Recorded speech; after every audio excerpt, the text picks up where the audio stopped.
साथियों, बहुत सारे लोग ऑटोज़ से या ई रिक्शा से सफ़र करते हैं, लेकिन इन दिनों एक ट्रेंड चल पड़ा है कि आप ऑनलाइन बुकिंग करें, ऑनलाइन अपने घरों के पास ऑटो या ई रिक्शा मंगवाएं। मगर बहुत सारे लोगों से शिकायतें मौसूल हुई, मैसेजेस आए और उन मैसेजेस से इस बात की तस्दीक हुई। फिर हमने क्रॉस चेक किया, कंफर्म किया, तो पता चला कि बहुत सारे लोगों को और भी जो मीडिया इदारों के साथ हैं, ख़बरसा इदारों के साथ मुंसलिक हैं, उन्हें भी इस बात की कंफर्मेशन हुई कि डिजिटल पेमेंट के ज़रिए एक नया किस्म का फ्रॉड, एक लूट खसोट शुरू की गई है, जिसमें ड्राइवर बेचारे परेशान हो रहे हैं। और सवारी लफ्ज़ तो बड़ा आसान है, लेकिन ये सवारी तभी पूरी होती है जब उसका सफ़र मुकम्मल हो, और साथ साथ अदायगी भी।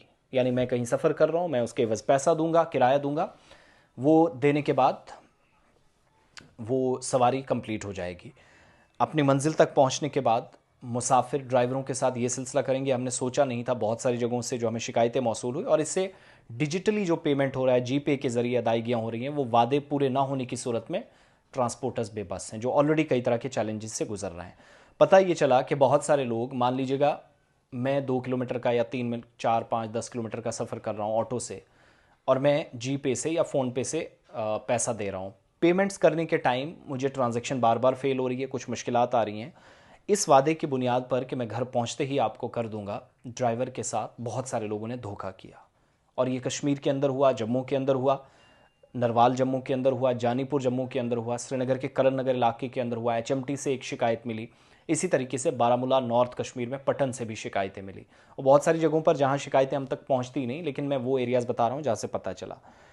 3 ट्रांसपोर्ट ऑपरेटर्स, जिनमें 2 कैब ड्राइवर्स हैं और एक ऑटो रिक्शा ड्राइवर हैं, वो भी खबरसा इदारों को बता रहे हैं कि मुसाफिरों के साथ उन्होंने अपना काम पूरा किया, अपनी मंजिल तक पहुंचाया, लेकिन धोखाधड़ी के शिकार हुए। जीपे के ज़रिए लोगों ने कहा कि हम पैसा देंगे, अदायगी करेंगे, लेकिन लेन देन मुकम्मल करने में जब वो नाकाम रहे, तो शहर में ड्राइवरों के लिए डिजिटली जो अदायगियाँ हो रही हैं, डिजिटल पेमेंट्स हो रही हैं, ये बाइस तशवीश बन रही हैं। और इसलिए मैक्सिमम लोग जो हैं वो पूछ रहे हैं कि क्या कैशलेस का मतलब कहीं फ्रॉड तो नहीं हो गया है।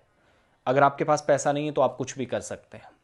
तो एक सिलसिला वो है। और ऐसे कमज़र्फ इंसान, ऐसे गैर इखलाकी इंसान, इखलाकी तौर पर गिरे हुए वो लोग जो ये काम कर सकते हैं, गरीब, वो भी एक मजदूर ही है जो अपना काम कर रहा, दिहाड़ी लगा रहा, लेकिन उसके साथ भी अगर ये हो रहा है।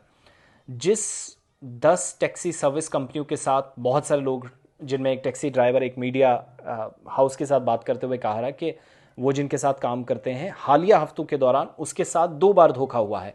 कहते हैं कि खातून मुसाफिर या एक पैसेंजर टैक्सी में सवार हुई, जिसने 400 रुपये देने थे, 400 रुपये नकद मांगे। टैक्सी से निकलने के बाद गूगल पे के ज़रिए 400 रुपये किराया समेत रकम जो है वो ट्रांसफ़र करने का वादा किया। ड्राइवर के मुताबिक एक बार जब वो उतरी तो मैंने उसे फ़ोन किया, लेकिन उसने जवाब नहीं दिया, मुझे कभी अदायगी नहीं हुई। एक मुसीबत ये। दूसरे इंसिडेंट में वो बता रहे हैं कि एक और पैसेंजर जिसने राइड हेलिंग प्लेटफॉर्म से सवारी भरी, बुक करवाई, और जैसे ही सफ़र ख़त्म हुआ, 250 रुपये का किराया अदा नहीं हुआ। ड्राइवर के मुताबिक वो एप्लीकेशन के ज़रिए मुसाफिर से दोबारा रब्ता नहीं कर सका। अब सिर्फ इसलिए नकद रकम लेता हूँ क्योंकि डिजिटल अदायगियाँ काबिल भरोसा नहीं हैं। ये एक ट्रांसपोर्टर की, एक ड्राइवर की बात है जो कहीं पर भी अदायगियों की वजह से तंग आया। एक और ऑटो ड्राइवर हैं, वो भी एक मीडिया हाउस से बात करते हुए क्या कह रहे हैं कि जीपे के ज़रिए अदायगी करने का वादा एक सवारी ने मेरे साथ किया, मैंने उस पर भरोसा किया, उसने कुछ दिन और लिए, उस दिन कुछ और नहीं कमा सका क्योंकि मैं इस अदायगी पर भरोसा कर रहा था, अच्छा खासा पैसा आना था, लेकिन ऐसा नहीं हुआ। 3 ड्राइवर ये भी कह रहे हैं कि किसी और की कमाई लेना असूल की खिलाफ वर्जी तो समझते हैं, लेकिन किसी का हक किसी को फ़र्क नहीं पड़ता, ये सिलसिला चल रहा है। तो डिजिटल प्लेटफॉर्म्स पर ये जो सिलसिला चल रहा है, ये तो अच्छी बात है, वक्त गुजरने के साथ साथ हम सबको जाना है, लेकिन इस चीज़ का नाजायज़ फ़ायदा ना उठाएं, ऑटो ड्राइवर्स भी बचें।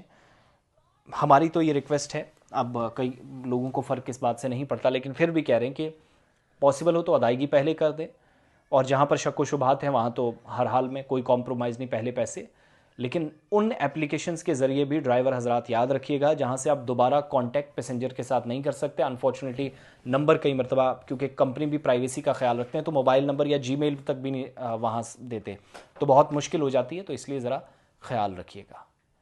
बाकी ये जो नया सिलसिला चला है, हम सब की ये जिम्मेदारी है कि ड्राइवर भाइयों की मदद करनी है, जिन बेचारों को, किसी को 3-3, 4-4 दिन में मुश्किल से 1-2 सवारियां अगर मिलें भी, तो वहाँ से अच्छी खासी पैसे का और एक पूरी दिहाड़ी निकलने की उसके के लिए वो पुरुमीद होता है, लेकिन कई लोग पानी फेर देते हैं।